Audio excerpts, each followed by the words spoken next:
الحمد لله نحمده ونستعينه ونستغفره ونؤمن به ونتوكل عليه ونعوذ بالله من شرور أنفسنا ومن سيئات أعمالنا من يهده الله فلا مضل له ومن يضلله فلا هادي له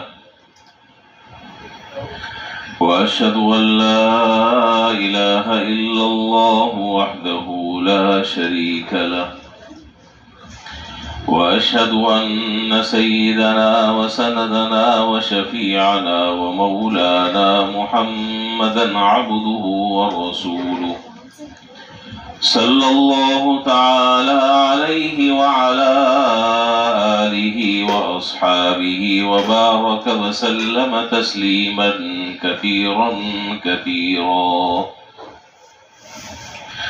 أما بعد فأعوذ بالله من الشيطان الرجيم. بسم الله الرحمن الرحيم.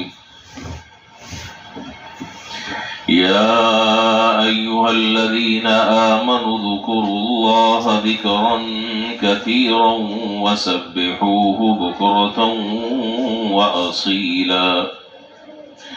وقال رسول الله صلى الله عليه وسلم لا يزال لسانك رطبا بذكر الله أو كما قال عليه الصلاة والسلام.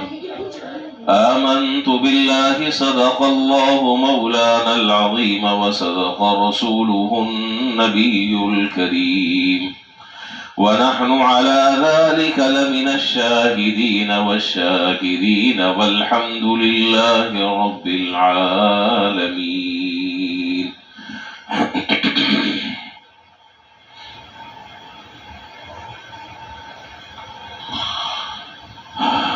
بزرگان محترم و برادران عزیز،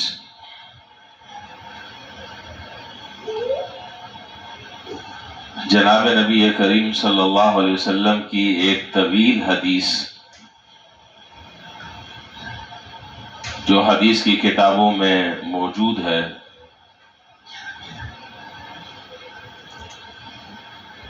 آج اس حدیث کی تشریح اور اس کی تفصیل آپ کی خدمت میں عرض کرنی ہے، اور خاص طور پر اس حدیث سے جو نتیجہ نکل رہا ہے اور اس حدیث کا جو خلاصہ اور مغز ہے جو ہم سب کے لیے بے انتہا مفید ہے، اسے انشاءاللہ آج عرض کرنا ہے۔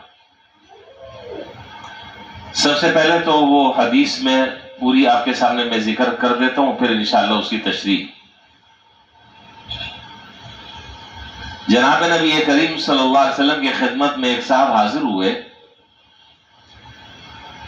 اور انہوں نے عرض کیا کہ اللہ کے رسول، سب سے اچھی مسجد کون سی ہے؟ بڑی اہم حدیث ہے اور بڑی اہم باتیں، پوری توجہ رہے میری طرف۔ پہلا سوال یہ کیا، 6 سوالات کیے۔ پہلا سوال یہ کیا کہ مسجدوں میں سب سے اچھی اور بہتر مسجد کون سی ہے؟ آپ نے فرمایا کہ جس مسجد میں اللہ تعالیٰ کا ذکر زیادہ کیا جاتا ہو۔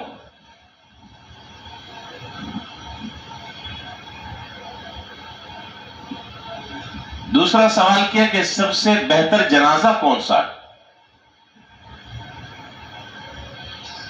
آپ نے جواب میں فرمایا کہ سب سے بہتر جنازہ وہ ہے کہ جس کے ساتھ چلنے والے اللہ کا ذکر کرتے ہوں۔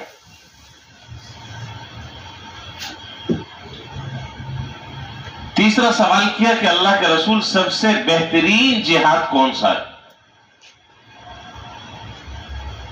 آپ نے فرمایا کہ سب سے بہترین جہاد وہ ہے کہ جس میں جہاد کرنے والا اللہ کا ذکر کرتا ہو۔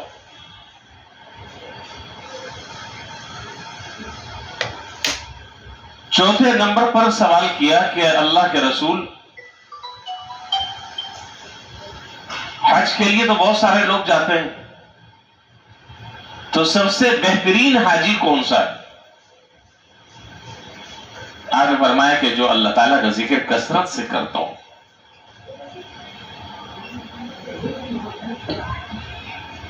اور پانچواں سوال کیا کہ مجاہدین میں سب سے زیادہ بہتر مجاہد کون سا ہے؟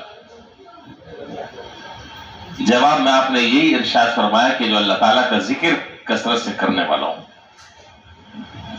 چھٹا اور آخری سوال سائل کا یہ تھا کہ عیادت کرنے والوں میں سب سے بہترین عیادت کرنے والا کون سا ہے؟ کون آدمی ہے؟ جواب میں آپ نے ارشاد فرمایا کہ سب سے بہترین عیادت کرنے والا وہ آدمی ہے جو اللہ تعالیٰ کا ذکر کثرت سے کرتا ہو. یہ تو حدیث تھی جو میں نے آپ کے سامنے لفظ بلفظ اس کا خلاصہ ذکر کر دیا. اب ذرا سا ان کی تشریح اور اس کی تفصیلات کی طرف آ جائیں. سب سے پہلی بات یہ کہ ان 6 کے 6 سوالات کے جو جوابات جناب نبی کریم صلی اللہ علیہ وسلم نے ارشاد فرمائے وہ جواب قدر مشترک سب کا ایک ہے. آپ نے بھی غور کیا ہوگا، ہر سوال کے جواب میں ایک بات ارشاد فرمائی، ہر سوال کے جواب میں وہی بات دہرائی، ہر سوال کے جواب میں اسی بات کا تکرار اور اعادہ کیا کہ اللہ تعالیٰ کا ذکر کثرت سے کرنے والا. دیکھیے سب سے پہلا جو سوال تھا کہ سب سے بہترین مسجد کون سی ہے؟ ہماری تو نظر ظاہر ہے کہ وہاں تک نہیں جا سکتی جہاں تک کہ جناب نبی کریم صلی اللہ علیہ وسلم کی نظر پہنچتی ہے. ہماری نظر میں سب سے بہترین مسجد کون سی ہے؟ اگر یہ سوال میں آپ سے کروں تو ظاہر ہے کہ اس کا ایک کامن جو جواب ہوگا وہ یہ ہوگا کہ جس میں اچھے اچھے ماربل لگے ہوئے ہوں، اچھی ٹائلیں لگی ہوئی ہوں، اچھا فانوس لگا ہوا ہو، سامنے کے حصے میں شیشوں سے نقش و نگاری کی گئی ہو، دیواریں بڑی خوبصورت ہو، قالینیں بڑی دبیس قسم کی ہو، فل ایسی ہو. یہی ہے نا ہماری نظر میں سب سے بہترین مسجد. اور عام طور پر یہ جملہ ہم استعمال کرتے ہیں، بھائی فلاں مسجد بڑی بہترین ہے، فلاں مسجد بڑی شاندار ہے. اب جب آپ اس سے پوچھیں کہ بھائی اس کی تفصیل کیا ہے، دروازے ہیں مسجد کے وہ شیشم کے دروازے ہیں، اوک لکڑی سب سے مہنگی ہوتی ہے اس کے دروازے، جو فانوس لگا ہوا ہے کئی لاکھوں کا، پتہ نہیں کہاں دبئی سے منگوایا. آدمی جو ہے وہ مختلف چیزوں کی تعریف کرتا رہتا ہے، لیکن جناب نبی کریم صلی اللہ علیہ وسلم نے تمام چیزوں سے ہٹ کر ایک بالکل الگ جواب دیا ہے. آپ دیکھیے صرف 2 مثالیں میں ذکر کرتا ہوں، اس سے بعد انشاءاللہ سمجھ میں آ جائے گی. جس وقت مسجد نبوی تعمیر ہوئی اور مسجد حرام کا جو سب سے پہلا دور تھا، جب حضرت ابراہیم علیہ السلام بیت اللہ کی تعمیر سے فارغ ہوئے، اس وقت مسجد حرام کا یہ بیت اللہ کا کیا نقشہ تھا؟ اگر آپ نے وہ ویڈیوز دیکھی ہو، اس کی تاریخ اگر آپ نے پڑھی ہو، وہ تصاویر اگر آپ نے دیکھی ہو، تو اس وقت جو موجودہ حرم ہے، موجودہ جو حرم ہے، یہ پورا ایک بہت بڑا شہر تھا. بھائی حرم تھا، اس کے ارد گرد جو ہے وہ لوگوں کے مکانات تھے، اس کے بعد آگے جو ہے وہ قریب قریب میں سوق المدینہ جس کا بورڈ ابھی بھی لگا ہوا ہے، جہاں آج مسجد غمامہ، چھوٹا سا ایک محلہ سا تھا، لوگ قریب قریب میں رہتے تھے، 5-10 قدم چلتے تھے بیت اللہ میں پہنچ جاتے تھے. یہ کچھ نقشہ تھا، وہ آج کی طرح میل ہا میل پھیلا ہوا نہیں تھا، کچی سی جگہ، اور وہ بیت اللہ کہ جس پر پلاسٹر بھی نہیں ہوا، مٹی سے لپائی ہوتی تھی، لیکن اللہ رب العالمین نے اس مسجد حرام میں اور اس بیت اللہ میں ایک نماز پڑھنے کا ثواب 1,00,000 نماز کے ثواب کے برابر رکھا ہے، 1,00,000 نمازوں کا ثواب ملے گا۔ تو مسجد جو ہے وہ در و دیواروں کا نام نہیں، مسجد نقش و نگار کا نام نہیں، مسجد بہترین تعمیر کے شہکار کا نام نہیں،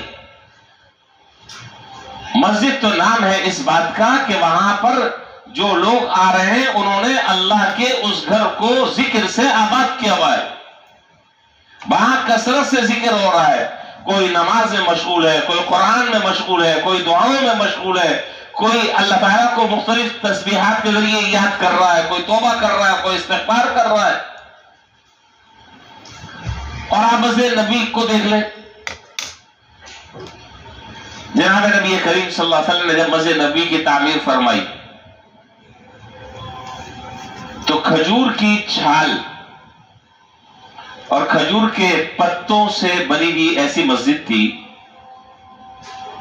جس پر مٹی سے لپائی کی بھی تھی، اور جب بارش آتی تھی تو وہ بارش کا پانی نیچے آ جاتا تھا اور کیچڑ ہو جاتا تھا۔ مجھے یہیں سے ایک اور بات بھی یاد آئی، جناب رمضان کے دن تھے، رمضان کے ایام چل رہے تھے، آخری عشرہ شروع ہو گیا تھا، تو جناب نبی کریم صلی اللہ علیہ وسلم نے حضرات صحابہ سے فرمایا کہ صحابہ نے پوچھا کہ اللہ کے رسول شب قدر کون سی رات میں، شب قدر کون سی رات میں؟ آپ نے فرمایا کہ شب قدر اس رات کو ہوگی جس رات اوپر سے پانی آئے گا اور وہ پانی نیچے مٹی میں پڑے گا اور اسے کیچڑ ہو جائے گا اور ہم اس کیچڑ میں سجدہ کریں گے۔ پانی آئے گا، بارش ہوگی، مسجد میں کیچڑ ہو جائے گا، اس حالت میں ہم سجدہ کریں گے، تو سمجھ لینا کہ یہ شب قدر ہے، اور وہ تھی 21ویں شب۔ ٹھیک بالکل اسی طریقے سے ہوا کہ جہاں 21ویں شب آئی اس سے پہلے بارش ہوئی، اور جناب نبی کریم صلی اللہ علیہ وسلم نے جو نماز پڑھی تو جب آپ نے سجدہ کیا تو وہ کیچڑ اور مٹی اور پانی آپ کی پیشانی کو لگ گیا۔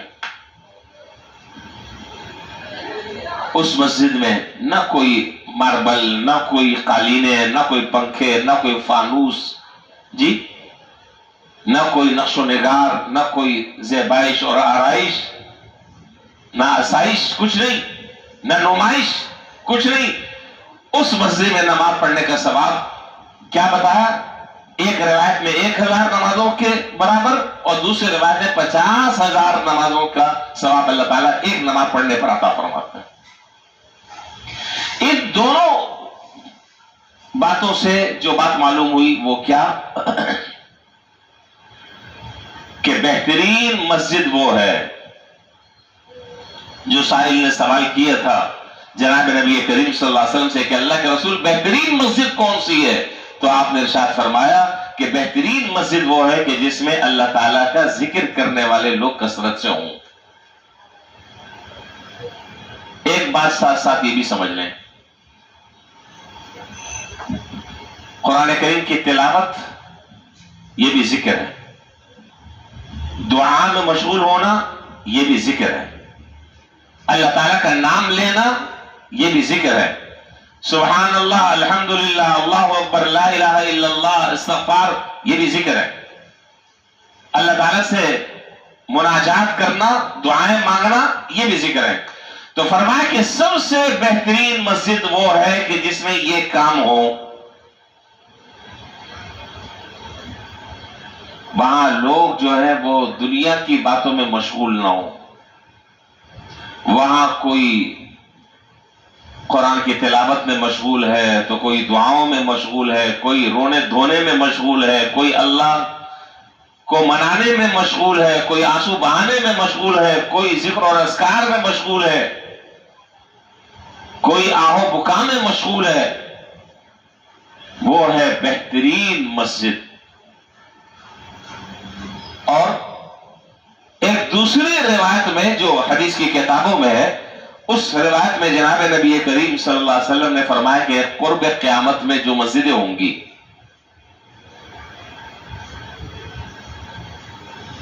قرب قیامت میں جو مسجدیں ہوں گی، وہ مسجدیں ایسی ہوں گی کہ بظاہر تو وہ آباد ہوں گی، وَهِيَ خَرَابٌ، اور اندر سے وہ ویران ہوں گی.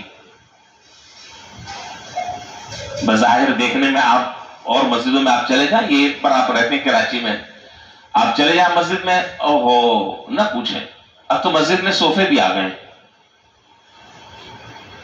اب مسجد میں صوفے بھی رکھے گئے ہیں. جی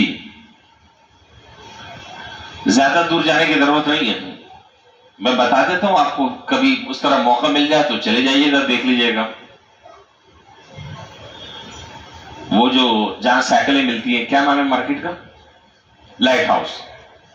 لائٹ ہاؤس، وہاں پر ایک بہت بڑی مسجد ہے، وہاں پر آپ دیکھیں وہاں صوفے لگے ہوئے ہیں. تو مسجدیں تو بہت خوبصورت چھم چھم کر رہی ہیں، شیشے لگے ہوئے ہیں، کتبے لگے ہوئے ہیں، فانوس لگے ہوئے ہیں، لائٹنگ ہے، سب کچھ ہے، لیکن وہ نمازیوں کی تعداد جو ہے وہ نہ ہونے کے برابر ہے. تو مسجدیں تو بڑی خوبصورت ہے، لیکن ظاہر ہے مسجد کی آبادی ان چیزوں سے نہیں ہے جو میں ابھی عرض کر رہا ہوں. مسجد کی آبادی ان چیزوں سے نہیں ہے، مسجد کی آبادی نمازیوں سے ہے، اور صرف نمازیوں سے بھی نہیں، صرف نمازیوں سے بھی نہیں، نمازی بھی وہ کہ جو مسجد کا ادب اور احترام کر رہے ہیں اور کام میں لگے ہوئے ہیں، کام میں مشغول ہیں، قرآن کی تلاوت میں، دعا میں، ذکر میں، نوافل میں، اللہ تعالیٰ سے کی طرف متوجہ ہیں. ان چیزوں میں اگر لگے ہوئے ہیں تو وہ مسجد آباد ہے. اس کے آباد ہونے کی گواہی اللہ اور اس کے رسول نے گواہی دی ہے، ورنہ تو وہ مسجد ویران ہے. دوسرا سوال یہ تھا کہ اللہ کے رسول سب سے بہترین جنازہ کون سا ہے؟ میں اگر آپ سے ہی پوچھوں کہ سب سے بہترین جنازہ کون سا ہے، تو میرا خیال ہر آدمی کا ایک جواب ہوگا جس میں لوگ زیادہ ہوں. ایسا ہی ہے، جس میں لوگ بہت زیادہ ہوں، لوگوں کو جگہ نہ ملے، یہ جنازہ، یہ بہتر جنازہ حضور نے نہیں فرمایا. دیکھیے یہ جو جنازہ ہے، جنازے میں شرکت ہے، یہ بہت بڑا عمل ہے، بہت بڑا عمل. اور یہ مسلمان کے ایک مسلمان کے دوسرے مسلمان پر جو حقوق ہیں، ان حقوق میں سے ایک اہم ترین حق یہ ہے وہ اتباع الجنائز، کہ جب ایک مسلمان مر جائے تو اس کی نماز جنازہ میں شریک ہو جاؤ. یہ اس کا حق ہے. اس کا تعلق جان پہچان سے نہیں ہے، اس کا تعلق اس سے ہیلو ہائی سے نہیں ہے، اس کا تعلق اس سے یارانہ تعلق اور دوستی کی بنیاد پر نہیں. یہ بنیادی طور پر ایک مسلمان کا دوسرے مسلمان پر حق ہے، چاہے آپ اسے جانتے ہو یا نہ جانتے ہو. مسلمان ہونے کے ناطے یہ اس کا حق بنتا ہے کہ اس کے نماز جنازہ میں شریک ہو. اور اگر اللہ تعالیٰ نے موقع دیا ہے تو پھر قبرستان بھی جاؤ، اس کی تدفین میں بھی شریک ہو جاؤ. اس لیے کہ جناب نبی کریم صلی اللہ علیہ وسلم نے فرمایا کہ جس نے نماز جنازہ میں شرکت کی اس کو 1 قیراط ثواب ملے گا، اور جس نے نماز جنازہ میں شرکت کے بعد تدفین میں بھی شرکت کی اس کو 2 قیراط اجر ملیں گے. 2 قیراط. صحابہ نے عرض کیا کہ اللہ کے رسول یہ قیراط کیا ہے؟ ہمیں سمجھایا قیراط کیا ہے. آپ نے فرمایا کہ 1 قیراط جو ہے وہ احد پہاڑ کے برابر ہے. 1 قیراط احد پہاڑ کے برابر. اور پہاڑ دیکھا ہے؟ نہیں دیکھا. اللہ سب کو دکھا دے. جو گئے ہوئے عمرے پر حج پر انہوں نے تو دیکھا ہوگا. اب تو خیر بہت زیادہ اس کو تراش خراش کر کے زمین تک کے لے کر آ گئے. تو پہاڑ جو ہے وہ اپنی بلندی میں اور اپنے طویل اور عریض ہونے میں ایک ضرب المثل ہے، بہت بڑا پہاڑ ہے. تو ایک قرات اللہ تعالیٰ کے ہاں یہ ہے کہ اگر کوئی آدمی کسی مسلمان کے نماز جنازہ میں شریک ہوتا ہے تو اس کو اتنا ثواب اللہ تعالیٰ عطا فرماتے ہیں. حضرت عثمان غنی رضی اللہ تعالیٰ عنہ ایک مرتبہ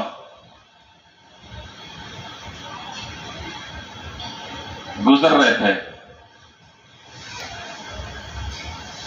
تو جب یہ حدیث آئی اور یہ حدیث جب سنی تو افسوس کرنے لگے، کہنے لگے کہ پتہ نہیں نہ جانے غفلت میں ہم نے تو زندگی میں کتنے قرات ضائع کر دیے،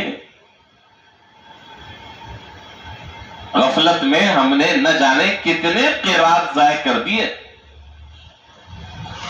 تو بھائی یہ جو چھوٹی چھوٹی نیکیاں ہیں یہ بظاہر تو دیکھنے میں بہت چھوٹی ہیں، لیکن اللہ تعالیٰ کے ہاں اس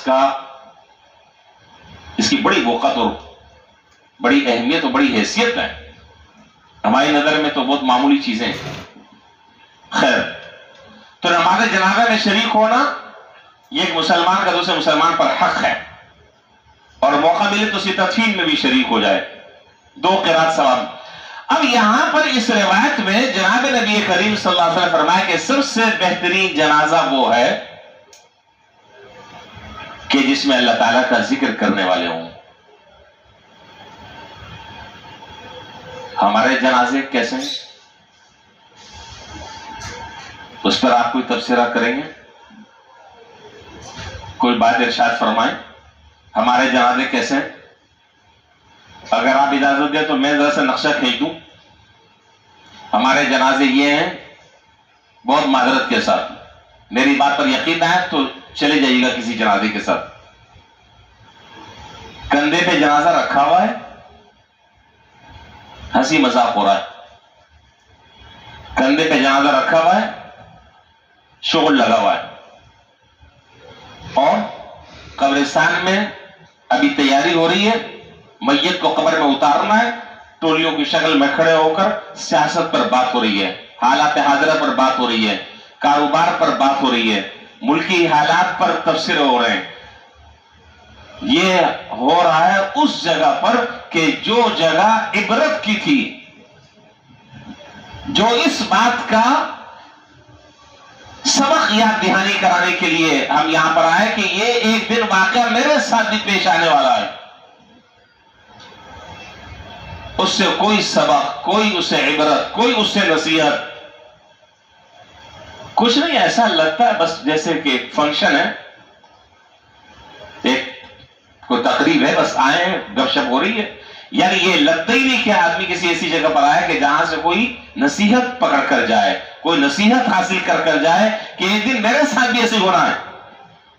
کہتے ہیں یہ تو اس کا مسئلہ ہے نا، وہ مر گیا ہے، اس کا مسئلہ ہے، یہ غم میرا غم نہیں، یہ غم اس کا ہے. تو آپ نے فرمایا کہ بہترین جنازہ وہ ہے کہ جس میں جنازے کے ساتھ چلنے والے اللہ تعالیٰ کا ذکر کرتے رہیں. یہاں ایک بات یہ سمجھ لیں کہ جنازے کے ساتھ باقاعدہ کوئی ذکر حدیث میں متعین نہیں ہے.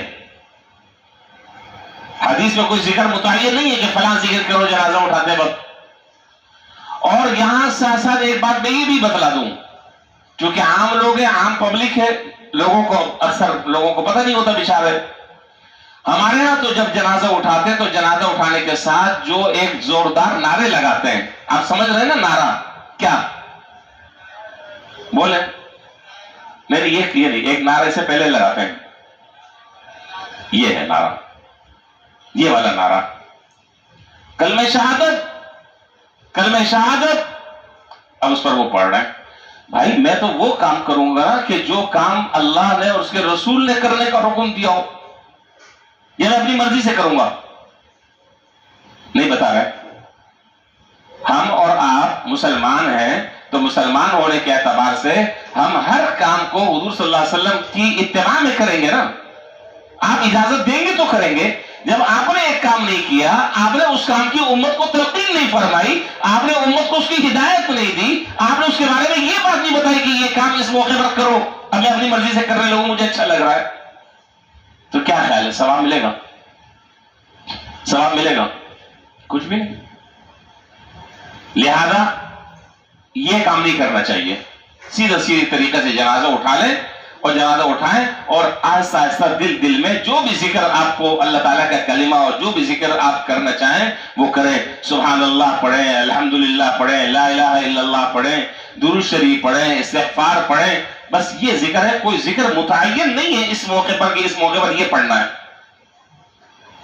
بس صرف اتنی سی بات بتائی جا رہی ہے کہ جب تم جنازہ لے کر چلو تو جنازہ لے کر چلنے کے بعد سے لے کر قبرستان تک کے خالی منہ بند کر نہ چلو, بلکہ زبان چلاتے رہو, زبان چلاتے رہو, اللہ تعالیٰ کا ذکر کرتے رہو. یہ بہترین جنازہ ہے.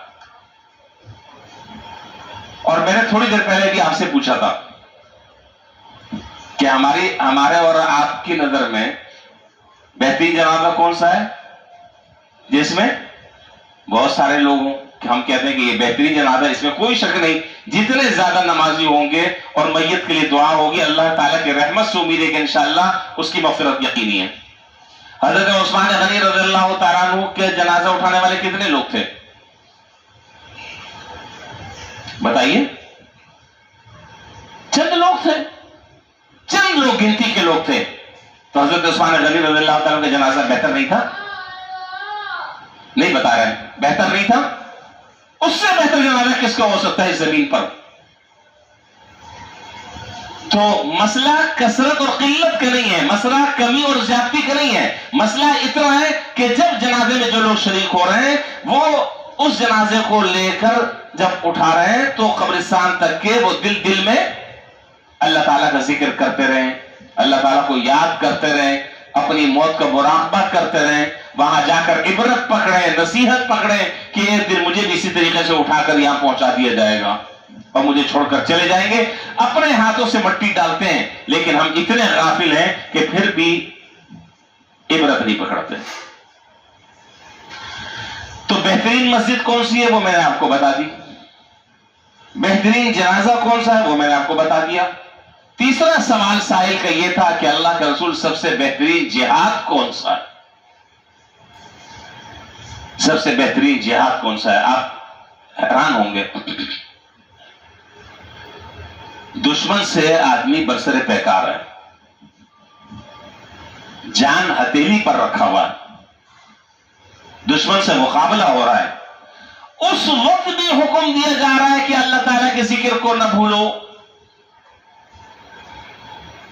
یعنی زندگی اور موت کی کشمکش میں ہے, کچھ نہیں معلوم کہ اللہ تعالیٰ شہادت کا درجہ عطا فرماتے ہیں یا غازی بن کر لوٹتا ہے. گرم ہے مارکا, اس وقت بھی اللہ کے ذکر سے غافل نہ رہو. تو معلوم کیا ہوا کہ اللہ تعالیٰ کا ذکر کرنا اور اللہ تعالیٰ کو یاد کرنا یہ کوئی معمولی چیز نہیں ہے. ایسے موقع پر بھی تعلیم دی جا رہی ہے کہ جب تمہیں یہ خطرہ ہو کہ اب گئے تب گئے, اس موقع پر بھی اللہ تعالیٰ کو یاد کرتے رہو اور اللہ کے ذکر سے فراموش مت ہو. اس موقع پر بھی بتا رہے ہیں. چوتھا سوال کیا سائل نے کہ اللہ کا رسول یہ بتائیں کہ سب سے بہترین حاجی کون ہے؟ کون ہے سب سے بہترین حاجی؟ جو زیادہ مال لے کر آئے, زیادہ خریداری کرے بڑی بڑی مارکیٹوں سے, مکہ ٹاور اور دوسری جو مارکیٹیں. کون ہے سب سے بہترین حاجی؟ یہ تو وہ ہے حدیث میں. ہمارے یہاں کیا تصور ہے, ہم کس کو کہتے ہیں؟ تو آپ نے کیا کہا؟ آپ نے فرمایا کہ بہترین حاجی وہ ہے کہ جو حج کے سفر میں اور حج کے زمانے میں اللہ تعالیٰ کا ذکر کثرت سے کرنے والا ہو. اور عمرہ کرنے والے نے اور حج کرنے والے نے جب احرام پہن لیا, دو چادریں ہیں نا, دو چادریں, جب احرام پہن لیا تو اس کے لیے سب سے بہترین ذکر تلبیہ ہے, اس کے علاوہ اور کچھ نہیں. تلبیہ آپ جانتے ہیں, لبیک اللہم لبیک لبیک لا شریک لک لبیک ان الحمد والنعمت لک والملک لا شریک لک. یہ تلبیہ ہے. سب سے بہترین وظیفہ اور سب سے بہترین ذکر ایک حاجی کے لیے، ایک عمرے پر جانے والے کے لیے وہ تلبیہ ہے۔ فرمایا کہ سب سے بہترین حاجی وہ ہے کہ جو تلبیہ کثرت سے پڑھے۔ پھر سائل نے سوال کیا کہ مجاہدین میں سب سے زیادہ کون سا مجاہد بہتر ہے؟ آپ نے فرمایا کہ جو اللہ تعالیٰ کا ذکر کثرت سے کرے۔ چھٹے نمبر پر سائل نے سوال کیا کہ اللہ کے رسول یہ بتائیں کہ عیادت کرنے والوں میں سب سے بہترین عیادت کرنے والا کون ہے؟ عیادت جانتے ہیں نا کیا؟ مریض کی عادت، بیمار پرسی، مزاج پرسی، جس کو عیادت کہتے ہیں۔ یہ بھی مسلمان کا ایک حق ہے دوسرے مسلمان کے ذمہ۔ اس میں کوئی جان پہچان ضروری نہیں ہے، اس میں پہلے سے کوئی واقفیت اور سلام دعا ضروری نہیں ہے۔ پتہ چل گیا کہ فلاں آدمی فلاں نمازی بیمار ہے، اچھا بھائی گھر جا کر اس کی عیادت کرنی چاہیے، اس کو دلاسا دلانی چاہیے، اس کے لیے دعا کرنی چاہیے۔ یہ لیکن اگر آپ آج اپنے اوپر نظر ڈالیں، اپنے معاشرے پر اگر آپ نظر ڈالیں تو آپ کو ایک چیز نظر آئے گی، بہت سارے اعمال، بہت ساری نیکیاں، بہت سارے کرنے کے کام جو سراپا خیر کے، ثواب کے، اجر کے، ہم نے ان کاموں کو چھوڑ دیا صرف اس وجہ سے کہ نیت میں فتور، نیت میں فتور۔ عظیم الشان عمل ہو، بس اوقات ہم وہ کام کر بھی لیتے ہیں لیکن اس کا جو فائدہ ہونا چاہیے وہ فائدہ ہم نہیں اٹھا پاتے۔ دیکھیے ہم میں سے ہر آدمی عیادت کرتا ہے، اپنے اعزاء، اقارب، رشتہ دار، ملنے جلنے والے لوگ اکثر جاتے ہیں، ایک عام سی چیز ہے، کامن چیز ہے، سب کرتے ہیں عیادت۔ لیکن بسا اوقات نیت کی خرابی کی وجہ سے اس عمل پر اللہ تعالیٰ نے جس عظیم اجر اور ثواب کا وعدہ فرمایا وہ حاصل نہیں ہوتا۔ جو کام اللہ تعالیٰ کی رضا کے لیے ہونا چاہیے تھا وہ کام بس اوقات ہم شرما شرمی میں کرتے ہیں۔ اگر میں نہیں گیا وہ کیا کہے گا، ہے یہ نہیں، میں اگر اس کی عادت کے لیے نہیں گیا، میرا اس سے جو ایک قریبی تعلق ہے، اگر میں نہیں گیا تو وہ کیا کہے گا۔ اب یہ جو دماغ میں بات آ گئی نا کیا کہے گا، یہ کام اللہ کے لیے ہوا نہیں بتا رہا ہے۔ ثواب کس چیز کا چاہتے ہو آپ، کس چیز کا اجر کے انتظار میں ہو؟ یہ کام اللہ کے لیے تو آپ نے کیا ہی نہیں، یہ کام تو آپ نے کیا اپنی بدنامی سے بچنے کے لیے، یہ کام آپ نے کیا تاکہ دوسرا آدمی یہ دیکھے کہ دیکھو یہ میری عادت کے لیے آیا ہے۔ مجھے بات یاد آئی، حضرت امام احمد بن حنبل رحمۃ اللہ علیہ، اور یہ بات میں نے سنی اپنے استاد حضرت مولانا مفتی تقی عثمانی صاحب دامت برکاتہم سے، اور کئی مرتبہ حضرت نے یہ بات اپنی مجلس میں اور اپنے بیان میں یہ بات ارشاد فرمائی۔ امام احمد بن حنبل رحمۃ اللہ علیہ جنازہ تیار تھا،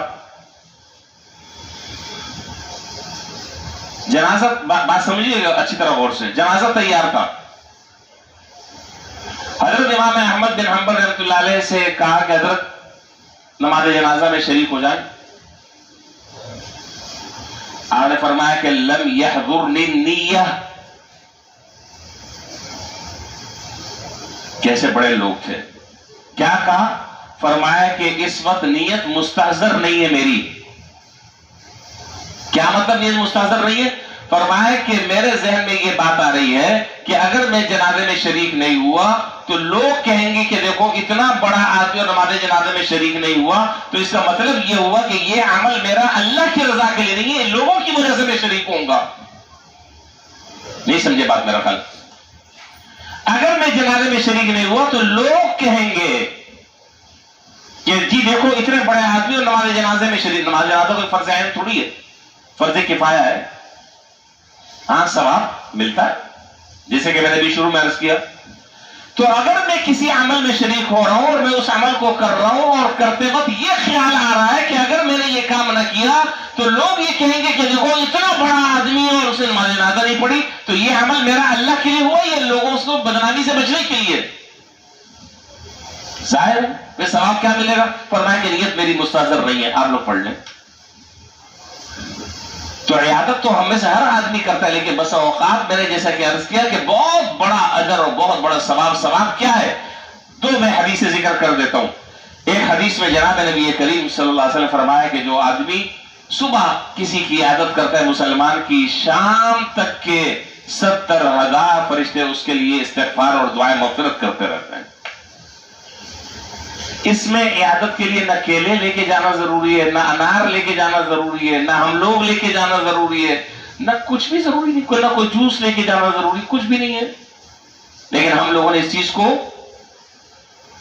بولے نا، ہم نے ان چیزوں کو لازم کر لیا، یار ابھی میری گنجائش نہیں ہے، ابھی دراصل حالات بہت ٹف چل رہے ہیں، مہینے کا آخر چل رہا ہے، تو بھائی یہ چیزیں تو عیادت کا حصہ ہی نہیں ہے، اس چیزوں سے عیادت کا کیا تعلق؟ اگر اللہ تعالیٰ نے آپ کو دیا ہے تو آپ کوئی بھی چیز اپنی حیثیت کے مطابق لے جائیں، شریعت منع نہیں کرتی، لیکن کسی چیز کو کسی موقع کے لیے خاص کرنا اور نہ ہو تو وہ کام نہ کرنا، کوئی ثواب نہیں، کچھ بھی نہیں، کچھ بھی نہیں۔ آپ ایسی چلے جائیں، جا کر 10 منٹ بیٹھیں، عیادت کر آ جائیں، اس کے لیے دعا کر لیں، اللہ خیر صلی اللہ ثواب مل گیا۔ اور دوسری حدیث میں جناب نبی کریم صلی اللہ علیہ وسلم فرمایا کہ جو آدمی عیادت کرتا ہے کسی مسلمان کی، تو جب تک کہ وہ عیادت کر رہا ہے وہ جنت میں، جنت کی کیاریوں میں اور جنت کے باغوں میں وہ سیر کر رہا ہے۔ اور اتنی روایتیں ہیں اس سلسلے میں، اتنی روایتیں، میں سچ کہہ رہا ہوں میری بھی بڑی کوتاہیاں ہوتی ہیں، میں کوئی فرشتہ نہیں ہوں، میں آپ ہی کی طرح کا ایک انسان ہوں، بڑی کوتاہی ہوتی ہے، سنتے ہیں نہیں جا پاتے سستی کی وجہ سے۔ اتنی فضیلتیں احادیث میں ہے کہ اگر ان فضیلتوں کو سامنے رکھا جائے تو یقین کرے دل یہ چاہتا ہے کہ صبح سے لے کر شام تک آدمی یہی کام کرتے رہے، سب کام چھوڑ دے۔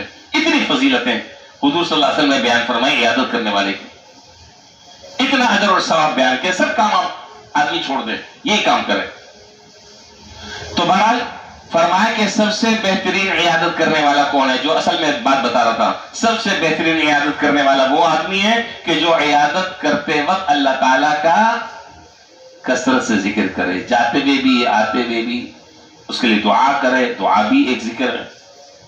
یہ 6 سوالات تھے اور 6 سوالوں کے جوابات میں جناب نبی کریم صلی اللہ علیہ وسلم نے جو جملہ ارشاد فرمایا وہ میں نے آپ کو ذکر کر دیا کہ ہر سوال کے جواب میں ایک ہی بات فرمائی، اللہ تعالیٰ کا ذکر کثرت سے کرنے والا ہو، اللہ تعالیٰ کا ذکر کرنے والا ہو، اللہ تعالیٰ کو کثرت سے یاد کرنے والا ہو۔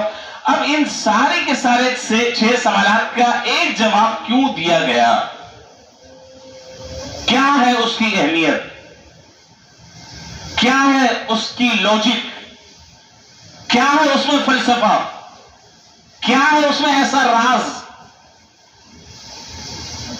اب وہ راز سے پردہ اٹھانے کا وقت ابھی نہیں ہے، زندگی رہی انشاءاللہ، اللہ تعالیٰ نے توفیق دی، پھر اگلے جمعے میں عرض کروں گا، ابھی تو میں نے صرف حدیث مکمل کر دی ہے، اگلی جمعے میں انشاءاللہ عرض کروں گا کہ ان تمام کی تمام چیزوں میں جو اصل جواب ہے، اس جواب کی ایسی کون سی ایسی خاصیت ہے، ایسی کون سی اس کی اہمیت ہے کہ 6 سوالوں کے جواب میں جناب نبی کریم صلی اللہ علیہ وسلم نے اسی بات کو دہرایا ہے، اسی بات کو ریپیٹ کیا ہے، اسی کا اعادہ کیا ہے۔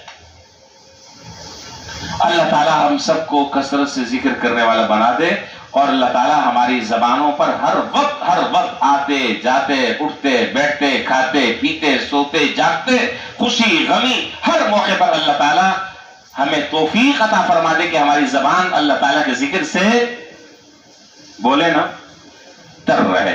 اللہ تعالیٰ مجھے بھی اس کی توفیق دے اور آپ کو بھی اس کی توفیق عطا فرمائے۔